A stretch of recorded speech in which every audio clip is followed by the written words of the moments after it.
Hello, everyone, and a special guest, Dr. Bill Werner of the Center for the Study of Political Islam, someone who's very familiar to everyone in our community. Thank you, Dr. Werner, for coming along to talk about current events in the world today, especially Europe. How are you? And thank you. Doing just fine. And I'll have a lot of information about Europe because I have an organization in Europe of about 150 people. So I'm pretty current with my knowledge of what's happening in Europe, particularly Central Europe.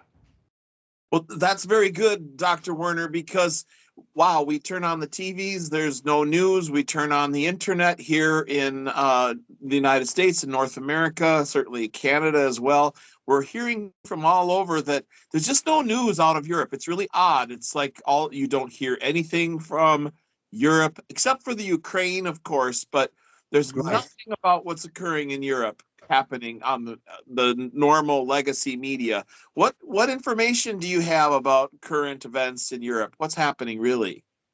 First off, I'm going to give you some good news. Everybody's imagined what it would be like to have a time machine. I'm going to talk to you today about a machine that will take you back in time 20 years because you don't know what's happening in the United States. Just look at what's happening in Europe. 20 years later, you'll be getting the same thing. One of the things about Islam that you have to understand is it is very consistent. They've got one playbook, it works, so they never change it. So when I talk to you about things that are happening in Europe, they'll start happening here if they already are. First off, there's about 2 rapes a day by Muslims in Germany. Used to be Germany wouldn't even let this figure be discussed. But things are becoming so bad that even the left is beginning to say, this isn't working out according to our plan here. So, so like I said, everything we're going to talk about in Europe today, you'll see in the United States. Now, by the way, there is, oddly enough, one good thing for me in Europe. I run a bad news business. People don't want to know anything about Islam except for a few odd scholars. What they respond to is being safe. And so when you no longer can be safe, you're willing to stop and ask questions like, what's going on? You're This is the right. reason. Go ahead. Go ahead. Well, sir, so it's all across Europe, really. We saw England was on fire. France has been on fire with protests regarding various actual terrorist attacks which occurred, successfully carried out terror attacks, or in the case of the Southport attack in England, where 3 little girls were stabbed by an 18-year-old Islamist from East Africa, a Somali boy, and along with about 9 to 12, well, a total of 12. Well, several died, and then there were another 9 to 12 girls injured. They were at a dance class together. And then the government's response was to cover up what had happened. And there was no news that came out of it. So everyone began to speculate.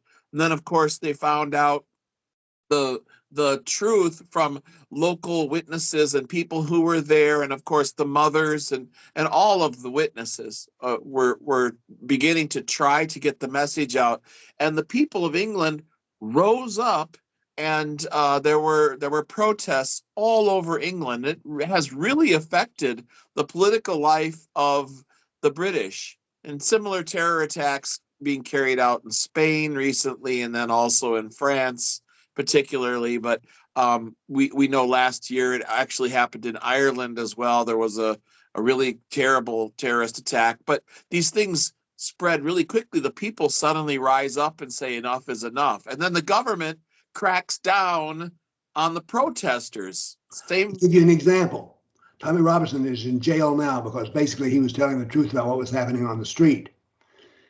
Our governments have become tyrannies. The concept, we at least have the concept of free speech in America. Now, there's people who like to take it away from us, but it is functional at some level. Europe, turns out, doesn't really have any guarantees of free speech. So we're seeing the worst one, by the way, is the rapes that were taking place, the grooming gangs. Where was the name of that British town? Rotherham was the famous one, but there were 3 more. But Rotherham was the most famous of those. Right.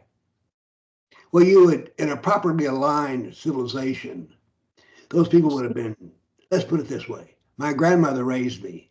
She died at the age of 100.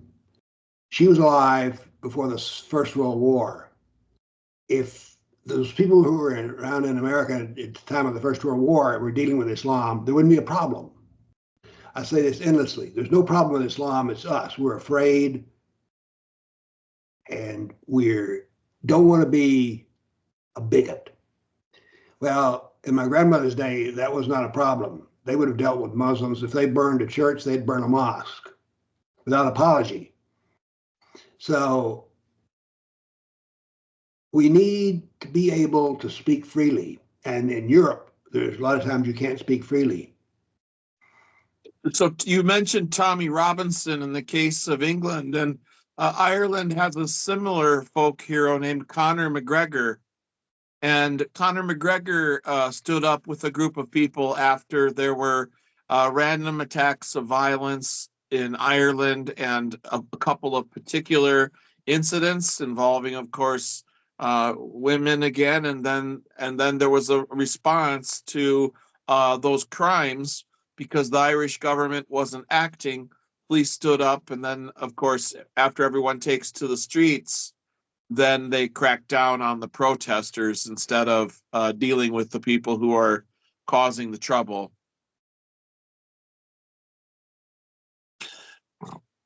Would you have any other info about grooming gangs in England? There's the Newcastle grooming gangs. It's always the same people, but Rotherham was the most famous one. I don't have any more information about that. I do have the good news in this for me, as I said, I run a bad news business. There are more people willing to listen to what I have to say. We do seminars and trainings in Europe.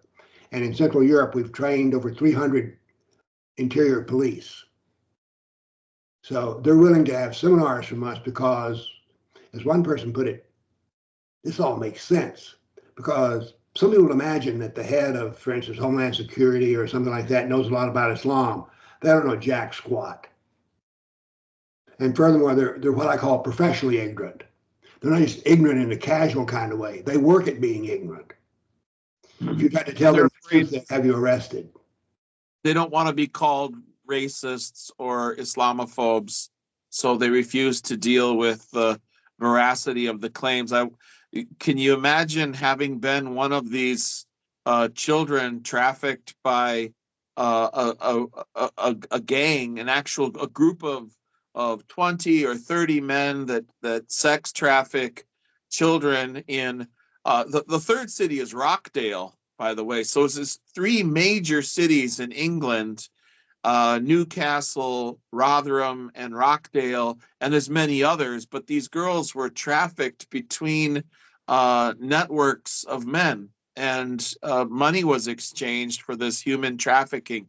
And then the British people are not allowed to talk about it, and they're told that they're being racist if they post something online or make a statement about it. It's really astonishing that such blatant criminality can exist right in front of Europeans' eyes, and there's a passivity there because they don't have the free speech that we do in the United States of America anymore, or they never did actually. Europe didn't have free speech really.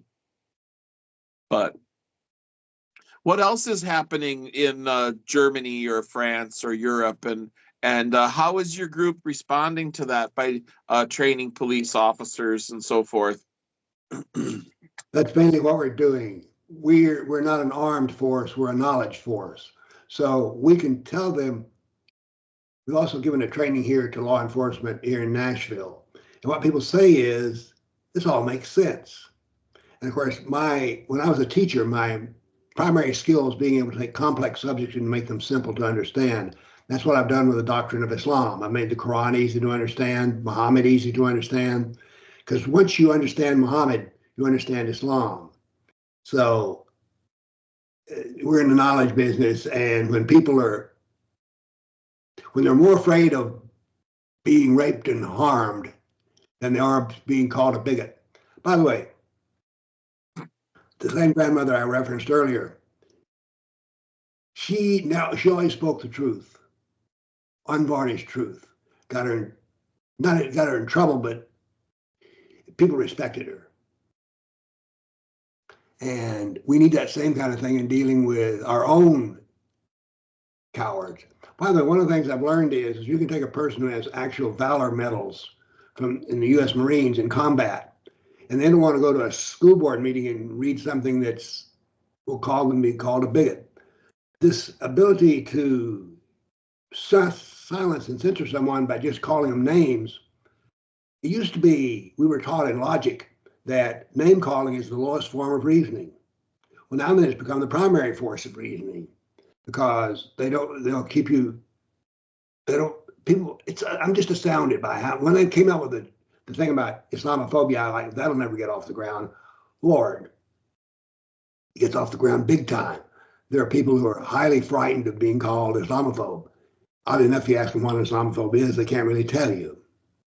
So it's like the fear of the unknown, the boogeyman under the bed. Mm-hmm. Whereas there's some part of Europe which Russia has always asked itself the question, is it a member of the West or the East? Because it bridges both. A third of the Russian armed forces are Muslim. That will not go well because there's rank in military, and the highest rank of all is Muhammad. So no matter what your commanding officer says, if need be, you'll violate that in order to satisfy the Muhammad. Sorry, a phone call came in. It always has to happen while I'm recording something. Pardon me. That's the reason I pulled the batteries out of my phone that bothered us earlier. That shut it down. Did you ever see a movie called The Graduate, in which at a wedding party, pulled aside and said, the future is plastics? Right. I think now then the future is batteries. Especially green batteries with lithium inside them. So anyway, we have in Russia, we have the same problems that we have in Europe or anywhere else. Let's key on this moment for the same problem. One of the things that's very interesting about Islam is they're the most rational people in the world. Now they use a logic form that's not used in the West called dualism, but they do really well at their consistency. When you read, I was listening to a lecture just before we went on about Saladin, the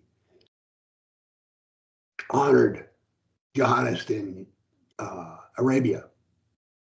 And I lost my train of thought. That's the penalty for being 83 years old. Bless you. Embarrassed, but I've lost all sense of shame. Oh, well, it's very useful. It's a good thing to do is lose all sense of shame. But Saladin and his armies triumphed all over, and they did very, very well for themselves and for Islam. Well, for instance, let me give you an example. Doing the business, remember when the orange jumpsuits said Christians kneel at the edge of the ocean and they cut their throats? Mm-hmm. Exactly what Saladin did. That's what I mean by consistency. So their form of logic is dualism, but they always do the same thing. That's the reason I can say if you see it happening in Europe, it's going to happen in America. They don't make any of this stuff up. They don't make any of it up. So there definitely is a connection. In fact, according to news briefings this fall, even New York Police Department was concerned, along with U.S. intelligence, about the European terror attacks that were springing up, August, September timeframe, October timeframe. Of course, none of this is palatable for the average American. So we don't even realize that the police department of New York City is so concerned about Islamic terrorism in Europe. Only the officials and the elites and the intelligence in United States intelligence would receive that briefing, but they don't want us to be alarmed. Meanwhile, our civilization is being changed. We've discussed Christmas markets before. There used to be a tradition of Christmas markets in Europe, where people would celebrate in their communities and come to the town squares. It's winter time and they'd have a long night of enjoying lights on the streets and walking with their friends and family at a Christmas market. And I've seen these myself with my own eyes. I know they were real, and now they're not being done so much at all because some of these Christmas markets were run down with trucks of peace.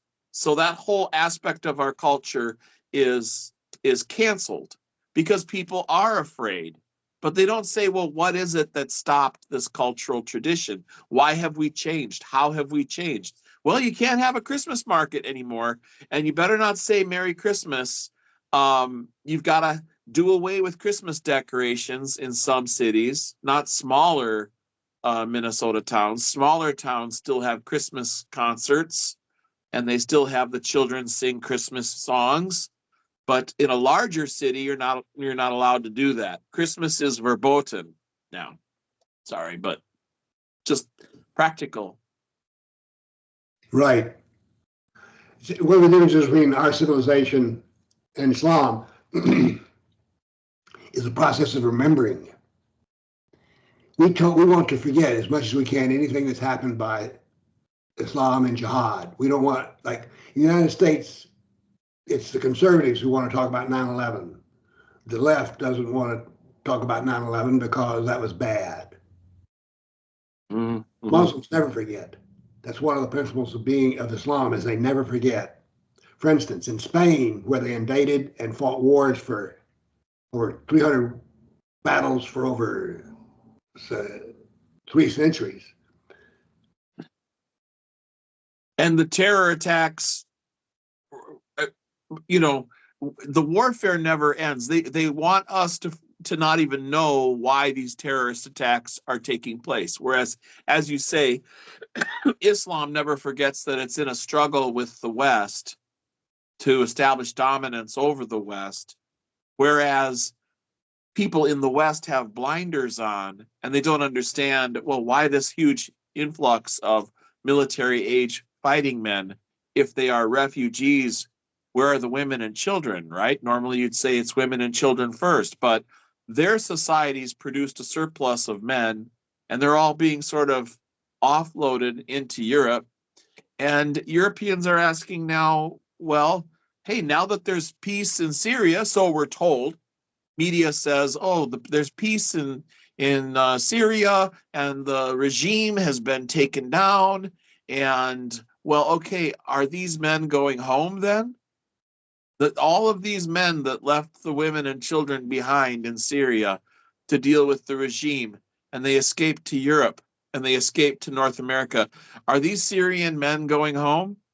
No.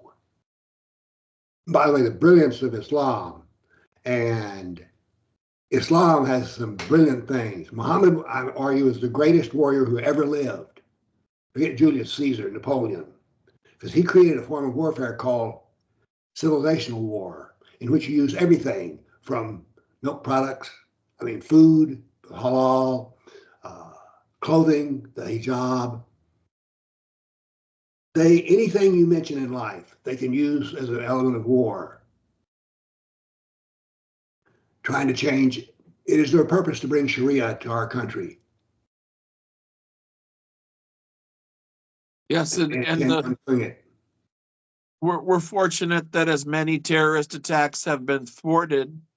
The EU thwarted an estimated 10 terror attacks in 2023, according to Dutch military officials, government officials.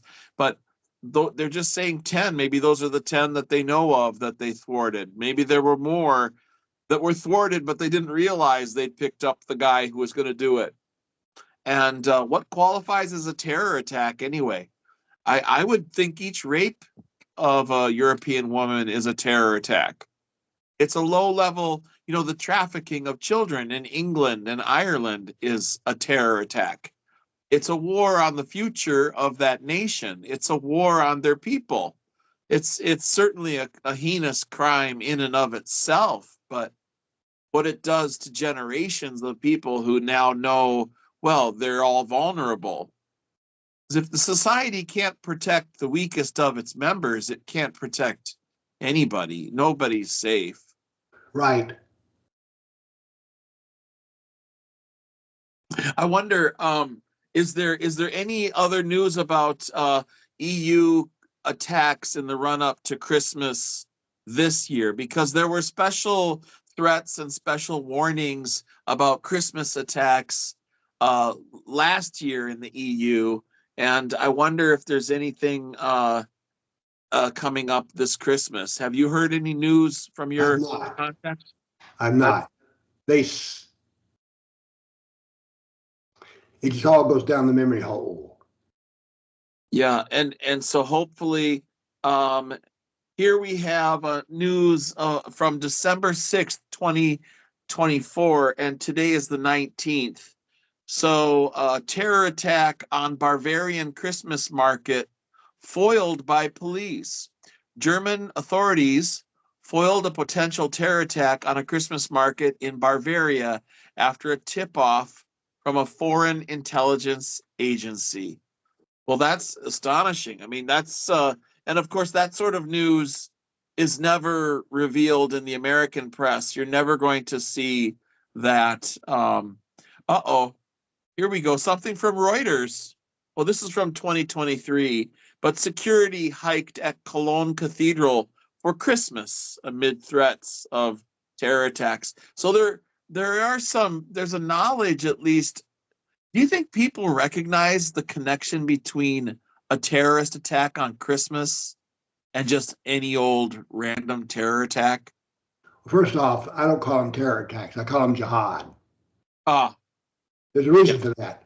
The idiot who shot the CEO of an insurance company, medical insurance company in the back, that's terror. But yeah, when a truck is used to run down the customers in a Christmas market, that's jihad. that's jihad.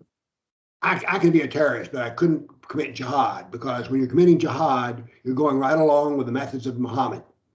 So it has a 1400-year history and a tradition. Like I say, when you see the Christians kneeling by the side of the ocean having their throats cut, that was what was done by Muhammad. He had 800 Jews executed in one day, cutting their heads off. So Islam is very consistent, very consistent. Mm-hmm, mm-hmm. And we're consistent too. We don't want to know about it. Don't want to hear about it. Don't want to think about it. I've had people, when I started talking about Islam, say, I can't listen to this, and got up and left. Mm-hmm. There is a story in Deutsche Welle. Deutsche Welle says, how safe are Germany's Christmas markets? Germany's festive Christmas markets attract thousands of visitors each winter, but are the revelers worried about terrorist attacks? And the story goes on to interview people present at the Christmas markets. And there's different types of jihad, right? I mean, jihad doesn't have to be a truck of peace mowing down a bunch of people. No. It can also be having books that criticize Islam being taken off of school libraries. Jihad is to advance Islam. And there's jihad of speech, jihad of money. Muslims are the most generous people in the world for jihad. I was in Southern California, went to at a mosque, and there were about 50 people there. And a man came in from outside. He was raising money for lawfare. He raised $18,000 in less than 5 minutes.